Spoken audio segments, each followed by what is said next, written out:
Yes students, मैंने conditional probability के कुछ नोट्स बनाए हैं। प्रोबेबिलिटी को इसको मैं आज आपको फंडा क्लियर कर लूँगी कि what is conditional probability. Okay, conditional probability वो प्रोबेबिलिटी होती है जैसे कि कोई इवेंट हैपन हो चुकी है, ऑलरेडी हैपन है, देन किसी दूसरी इवेंट का होना।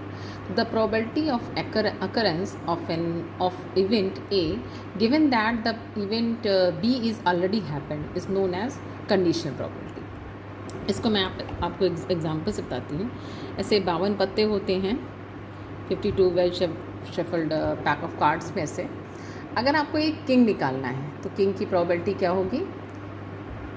Favourable number of case upon total number of case, तो 4/52। ओके, अब अगर आपसे कह दिया जाए कि किंग निकल गया, उसके बाद में आपको सेकंड ड्रॉ करनी है, एक सेकंड किंग करना है, तो सेकंड किंग कब करना है? जब एक किंग निकल चुका है। तो probability of second king slash first king is out. तो टोटल कितने किंग बचे अब? 4 में से एक किंग निकल चुका, तो 3/51। ओके, तो ये आपकी, इसे कहते हैं कंडीशनल प्रोबेबिलिटी। ओके, तो आपको हम सेट थ्योरी से समझाते हैं। जैसे कि ए है हमारा एक सेट है, बी हमारा एक सेट है, ये हमारा यूनिवर्स है। अगर हमें निकालना है P A slash B means probability of A when B is already happen, तो क्या होगा? आपको ए की प्रोबेबिलिटी चाहिए जब बी हो चुका हो। तो आप ध्यान दीजिए, ए में से कौन सा पोर्शन है जो बी है? वो इंटरसेक्शन का है। तो आपका फेवरेबल नंबर ऑफ केस क्या हो जाएगा? Number of items in A intersection B, और बी ऑलरेडी हैपेंड है, इसका मतलब टोटल सैम्पल स्पेस जो है वो आपकी बी हो गई, तो एन बी। अगर हम इसको प्रोबेबिलिटी के फॉर्म में लिखेंगे तो this will be P A intersection B upon P B. तो ये फॉर्मूला यहीं से आता है। तो finally formula is what? Probability of A when B is already happen, इसको कहते हैं ए अपॉन बी या ए स्लैश बी या A short B conditional probability, which is formula क्या बन गया? Probability of A intersection B upon P B. अगर वही हम बी अपॉन ए कहते हैं तो नीचे पी ए आ जाएगा। ओके, क्योंकि सैम्पल स्पेस पी ए बन जाएगी total, favourable number of case upon sample space, total space.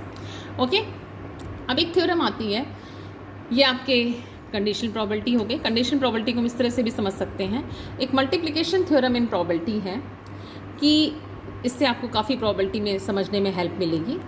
Be careful. एक डिपेंडेंट और इंडिपेंडेंट इवेंट होती है। डिपेंडेंट मतलब कि विदाउट रिप्लेसमेंट, मतलब कि आपने ताश की गड्डी ली, 52 पत्ते हैं, मान लिया आपने एक पत्ता निकाल लिया, फिर दूसरा पत्ता निकाला, तो अब इसमें ये टोटल पहले 52 थे, अब ये 51 रह गया, दूसरा निकालना है तो ठीक है।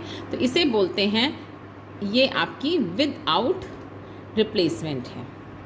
तो यहाँ पे देखिए, पहले आपने 52 पत्ते थे अगर, तो 52 से अब 51 रह गया। फर्स्ट ड्रॉ में एक निकाला तो 52 पत्ते थे, अब आपने रिप्लेसमेंट नहीं किया तो अब आपके 51 रह गए।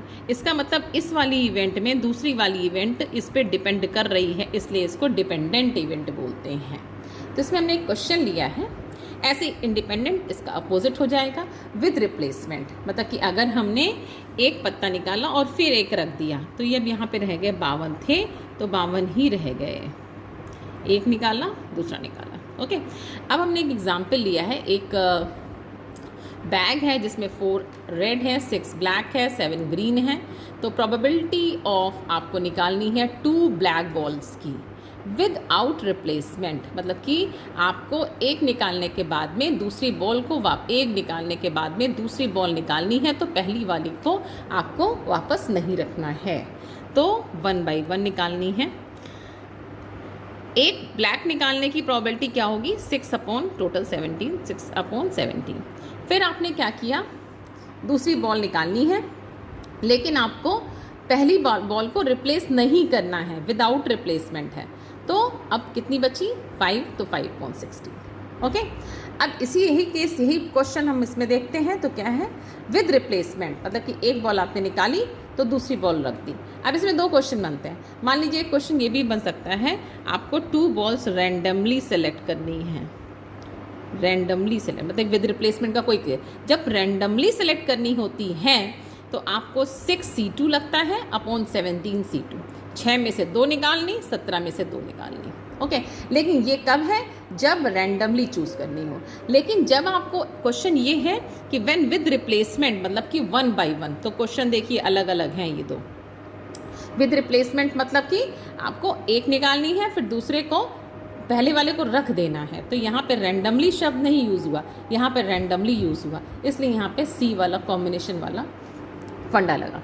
व्हेन विद रिप्लेसमेंट आपको निकालना है तो पहले आपने प्रोबेबिलिटी पहली बॉल निकाली, उस बॉल को रिप्लेस वापस कर दिया, उसके बाद में सेकेंड बॉल निकाली, तो इसे बोलते हैं विद रिप्लेसमेंट। तो इसमें क्या हो गया, पहली बॉल निकाली आपने तो 6/17, उसको वापस रख दिया, तो टोटल देखिए फ़र्क नहीं पड़ा, वहाँ पे 7, यहाँ पे 17 रहा, वहाँ 16 हो गया, डिफरेंस देखिएगा, तो 6/17। अब देखिए ये इससे यही फॉर्मूला जो आपका क्वेश्चन निकला है, सॉल्यूशन निकला है, यहीं से इसका प्रोबेबिलिटी ऑफ इंडिपेंडेंसी जो थ्योरम है उसका आपका एक तरह से उसका फॉर्मूला निकला है। कैसे? ये ए और बी दोनों इवेंट हैं, ये जो दो ब्लैक बॉल निकाली हैं, दोनों ब्लैक बॉल्स आपस में एक दूसरे से इंडिपेंडेंट हैं।